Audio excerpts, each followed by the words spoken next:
فين الحكمة لما كنا مساكين وظننا أن الرب لم يتكلم في السياسة؟ فين الحكمة من كده؟ مش لكده ممكن يكون من الحكمة عشان أقول لك قال الله جل في علاه: ألف لام ميم غلبت الروم في أدنى الأرض وهم من بعد غلبهم سيغلبون في بضع سنين لله الأمر من قبل ومن بعد ويومئذ يفرح المؤمنون بنصر الله ينصر من يشاء وهو العزيز الرحيم.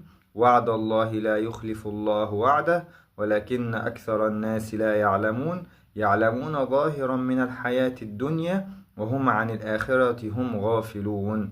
فالله عز وجل بدأ السورة بذكر أمر سياسي هائل في الوقت ده، وكمان سميت سورة بالأمر ده وهي سورة الروم. تاني حاجة ذكر الله شيء حصل خارج الجزيرة العربية، وذكر ايه اللي هيتغير فيه واللي هيحصل بعد كده وان الامور كلها بيده. الامر الثالث الله سبحانه وتعالى ذكر حال المؤمنين وموقفهم الصحيح من ده وايه اللي المفروض يكونوا عليه. رابع حاجة الله ذكر ان كل شيء مرة تانية بيده وان النصر بيده.